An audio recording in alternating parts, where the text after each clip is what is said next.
दोस्तों, दुनिया के कई हिस्सों में आज भी ऐसे कई किस्से कहानियां प्रचलित है जिनके सच होने के दावे किए जाते रहे हैं। इनमें से कई कहानियां अपने अंदर कई रहस्य को दबाए हुए है, तो कुछ खौफनाक और डरावने सत्य को। एक ऐसी ही सच्ची घटना घटी जापान में। ये बात है 1970 से 1980 के दशक की, जब जापान में एक डर का माहौल हुआ करता था।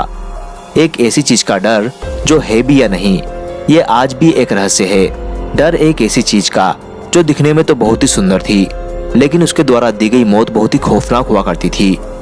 डर एक ऐसी आत्मा का जिससे जापान के लोग खौफ खाते थे, और इस खौफ का नाम था कुचिसाके ओन्ना। जी हाँ, जापान के सुनसान रास्तों में चेहरे पर सर्जिकल मास्क पहने एक ऐसी आत्मा जो ज्यादातर बच्चों को अपना शिकार बनाती थी। उसका चेहरा सर्जिकल मास्क से ढका हुआ था, और वो बच्चों के पास आकर उनसे पूछती थी, क्या मैं सुंदर दिखती हूँ? सुनने में यह सवाल एक मामूली सा सवाल है, लेकिन इस सवाल का जवाब शायद सबसे मुश्किल हो सकता है, क्योंकि इस सवाल का जवाब आपकी जान भी ले सकता है और बचा भी सकता है। लेकिन समस्या ये है कि इस सवाल का कोई सही जवाब नहीं है, क्योंकि जब भी कोई इस सवाल का जवाब ना में देता था तो कुचिसाकी कैंची से उस पर वार करती थी और उसे मार देती थी।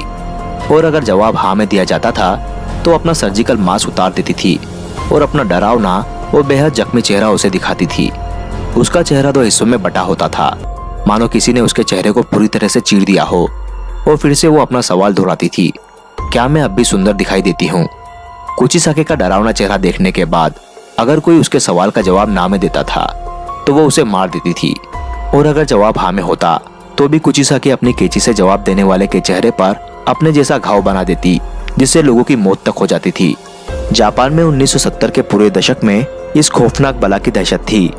दहशत इतनी कि लोग अपने बच्चों को घर के बाहर नहीं जाने देते थे, और तो और लोगों ने अपने बच्चों को स्कूल भेजना भी बंद कर दिया था।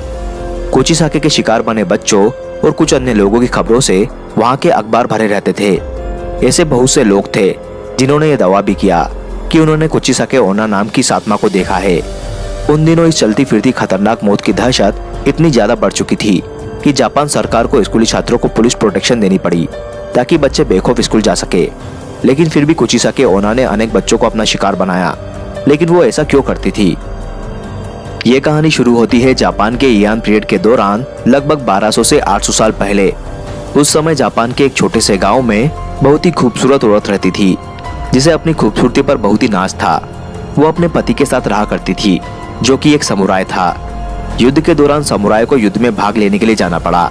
जब वो युद्ध से वापस आया तो उसने अपनी खूबसूरत पत्नी को किसी गैर व्यक्ति के साथ आपत्तिजनक स्थिति में पाया। ये देखकर वो समुराय बहुत ही क्रोधित हो उठा और अपनी तलवार के एक ही वार से अपनी बीवी को बुरी तरह से घायल कर दिया। इस तलवार के घात से उस औरत का मुंह बुरी तरह से फट गया था। इतना कर वो समुराय हमेशा हमेशा के लिए घर छोड़कर चला गया। समुराय की तलवार के घाव ने उस औरत के सुंदर चेहरे पर एक बेहद ही भद्दी और डरावनी स्माइल जैसा घाव बना दिया था। जब उस औरत ने अपने चेहरे का यह हाल देखा, तब उसे यह महसूस हुआ कि जिस खूबसूरती पर उसे नाज था, वो चेहरा अब बेहद ही डरावना दिखाई देने लगा है। इसके कुछ ही दिनों बाद वो खूबसूरत औरत मर गई, और लोगों को लगा कि कहानी हमेशा हमेशा के लिए खत्म हो गई। लेकिन लगभग 800 साल बाद वो फिर से जाग गई और एक खतरनाक रहस्य बन गई, जिसे कुचिसाके ओन्ना के नाम से जाना जाता है।